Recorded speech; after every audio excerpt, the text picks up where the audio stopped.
中方坚决反对经济胁迫和霸凌行径，敦促美方停止造谣生事。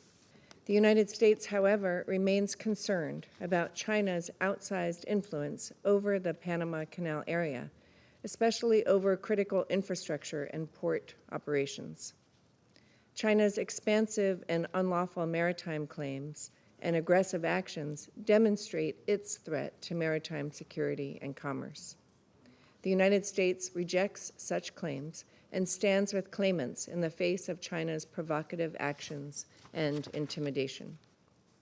China's influence in the canal area is not just a risk to Panama and the United States, but rather a potential threat to global trade and security. 我想对刚才美国代表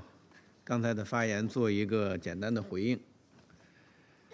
近一个时期以来，美国代表团多次借各种议题对中国进行无理指责和抹黑，我们对此表示强烈反对。在此我想再次强调，关于巴拿马运河，中方一贯尊重巴拿马对运河的主权，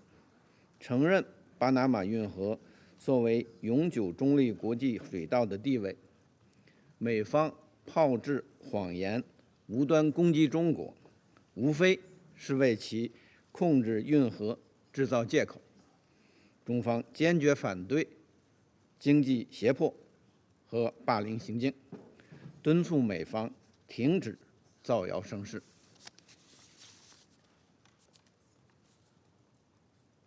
我还想指出，美国是迫害南海和平稳定的最大搅局者。美方在南海地区部署包括陆基中程导弹在内的进攻性武器，频繁派遣大规模舰机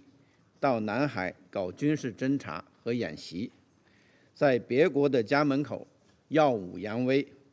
横冲直撞，无非是想把南海搅乱，服务美国的地缘战略私利。我还想特别指出的是，美国的霸权和冷战思维、单边主义行径正在急剧地推升全球海上安全风险。美国至今未加入联合国海洋法公约，不愿履行相关义务，无视国际法和国际海底管理局的警告，单方面决定开发国际海底资源，抢夺全人类共同财产，公然恫吓巴拿马运河、苏黎世运河的正常运作，肆意挑战他国主权，将涉海事务泛安全化，阻碍海上基础设施建设，破坏产业链、供应链的稳定。我们敦促美方深刻反思，切实承担起大国应尽的责任。谢谢主席。